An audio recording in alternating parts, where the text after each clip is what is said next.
नमस्कार. मी मिनल गराडे फार्मर लाईफस्टाईलमध्ये आपलं स्वागत करते. आज मी माझा फुल लॉग म्हणजे मोठा लॉग टाकणार आहे आणि ते पण ही गाई दिसतीये, हिचं नाव आहे सोनी.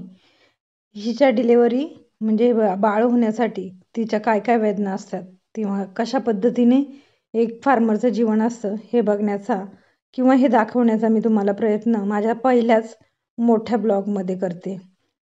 ते व्हिडिओ चालू होणार आहेत. हे बघा, सोनीला बाळ होते आणि एकटीला तिला वेदना जास्त होतात म्हणून आमच्या घरचे तिला हेल्प करतात बाळ बाहेर निघण्यासाठी. 1-2च मिनिटात बाळ बाहेर निघेल. आणि किती झालं तरी मातृत्वाच्या वेदना ह्या किती असतात त्या जी स्त्री जिला मातृत्व आलेलं असतं हे तीच समजू शकते. आता थोड्या वेळाने बघा, हे बघा, कास पूर्ण फुगलेली, तिला वेदना होतात, कळा देते येते.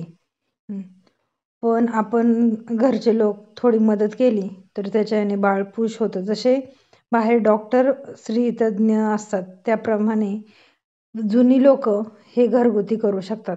जर आजकाल पाहिलं तर डॉक्टरांना बोलवलं जातं, पण माझे सासरे हे करू शकतात. हे बघा, बाळ व्यवस्थित बाहेर येते. आज पूर्ण तुम्हाला व्हिडिओ डिटेल्स दाखवले मी.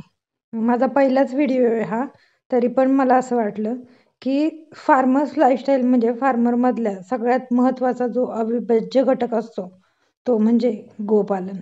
आणि त्या गोपालनेविषयी थोडीशी माहिती तुम्हाला मिळावी हा एक छोटासा प्रयत्न. कसा वाटला तो नक्की मला कमेंटमध्ये सांगा.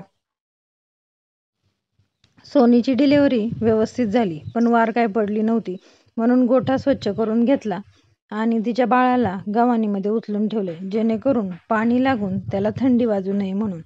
आणि रात्री वार पडण्याची वाट बघायला सुरुवात केली.